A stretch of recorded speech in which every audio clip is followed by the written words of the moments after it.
السلام علیکم اسٹوڈنٹس، آج ہم کر رہے ہیں تفہیم اور اس کے سوال و جواب۔ تو یہ بک ہے ہمارے پاس Urdu O level syllabus B, Shazia Islam کی نیو ایڈیشن ہے۔ تو اس کی ہم تفہیم 30 جو ہے 30 نمبر تفہیم جو ہے وہ کرنے لگے ہیں۔ پہلے ہم اس کی ریڈنگ کریں گے۔ خود پسندی اور خود پرستی کا نشہ انسانیت کی شخصیت کو بگاڑ کر رکھ دیتا ہے۔ یہ نشہ سب نشوں سے زیادہ مہلک ہوتا ہے۔ خود پسندی اور خود پرستی کے کئی اسباب اور وجوہات ہیں، جس کا نتیجہ یہ نکلتا ہے کہ آدمی مغرور اور متکبر ہو جاتا ہے۔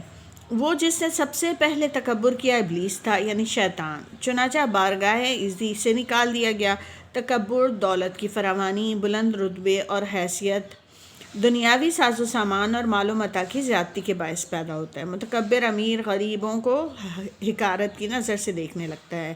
اس نشے میں وہ ایسا اندھا ہوتا ہے کہ امیرانہ ٹھاٹ باٹ بڑھانے کے لیے چوری، منافع خوری، رشوت، قرض یہ کہ ہر برائی اپنا لیتا ہے۔ اقتدار کا نشہ بھی ایک مذموم تکبر کو جنم دیتا ہے۔ ایسا شخص خود کو خدا سمجھ کر تمام اختیارات پر قابض ہو جاتا ہے۔ فرعون اور نمرود اس کی مثالیں ہیں، جنہوں نے لوگوں کو مجبور کیا کہ انہیں معبود مانیں اور ان کی عبادت کریں۔ ایک نشہ جھوٹے علم کا ہے۔ یہ نشہ علم کا تکبر پیدا کرتا ہے اور متکبر عالم باقی ساری دنیا کو جاہل اور بیوقوف، احمق اور خود کو سب سے برتر سمجھتا ہے۔ ایک تکبر پارسائی اور تقویٰ کا ہے۔ یہ تکبر کی تمام اقسام میں بدترین ہے۔ سچا متقی تو ہر وقت اپنی خطاؤں کی بخشش کی دعا مانگتا ہے۔ کہتے ہیں کہ حضرت غوث الاعظم سید عبد القادر جیلانی رحمۃ اللہ علیہ ایک مرتبہ طواف حرم کو گئے۔ حرم کی دہلیز پر سجدہ ریز ہو گئے اور گڑ گڑا کر اللہ تعالیٰ سے اپنے گناہوں کی معافی مانگنے لگے۔ عالم اضطراب میں بار بار فرماتے تھے، یا الہی میری خطائیں بخش دے، اور اگر میرے گناہوں کی معافی نہیں تو میرے مالک مجھے حشر کے دن اندھا اٹھانا، تاکہ میں اپنے دوستوں اور واقف کاروں کو دیکھ کر شرمندہ نہ ہو سکوں۔ تو تفہیم کے آگے سوال جواب جو دیے گئے ہیں، تو آپ نے ان کے جواب اسی میں سے تلاش کر کے لکھ رہے ہیں۔ تو میں نے یہ آپ کے لیے تیار کر دیے ہیں، تو اسے دیکھ لیتے ہیں کہ کون کون سے سوال اور جوابات ہیں۔ پہلا سوال ہے، خود پسندی یا خود پرستی سے کیا مراد ہے؟ تو اس کا جواب ہے، خود پسندی یا خود پرستی سے مراد ہے کہ اپنی ذات کو دوسروں پر فوقیت دینا اور ہر قسم کے حالات میں صرف اپنا ہی فائدہ سوچا جائے، چاہے اس سے دوسروں کو نقصان ہو۔ تکبر کن کن وجوہات کی بنا پر پیدا ہوتا ہے؟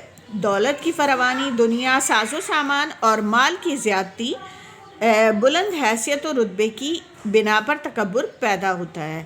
تکبر انسان میں مزید کون کون سی برائیاں پیدا کرتا ہے؟ تو تکبر انسان میں رشوت، منافع خوری، چوری جیسی برائیاں پیدا کرتا ہے۔ پھر اس کے بعد سوال ہے کہ پیرائے میں تکبر کی کن کن اقسام کا ذکر کیا گیا ہے، وضاحت کیجیے۔ علم کا تکبر ہے۔ اس تکبر کی بنا پر انسان دوسروں کو جاہل اور اپنے آپ کو بڑی چیز سمجھتا ہے، اور وہ غرور میں مبتلا ہو کر کم علم شخص کو حقارت کی نگاہ سے دیکھتا ہے۔ پارسائی اور تقوی کا تکبر، متکبر عالم باقی دنیا کو بے وقوف، جاہل اور احمق سمجھنے لگتا ہے۔ اختیارات کا تکبر، اس کی وجہ سے انسان ہر چیز پر قابض ہو کر اپنے اختیارات کا ناجائز فائدہ اٹھاتا ہے۔ ابلیس، فرعون اور نمرود میں کیا بات مشترک تھی؟ ابلیس، فرعون اور نمرود میں یہ بات مشترک تھی کہ متکبر تھے۔ پیراگراف میں حضرت غوث الاعظم کی مثال بیان کرنے سے کیا بات واضح ہوتی ہے؟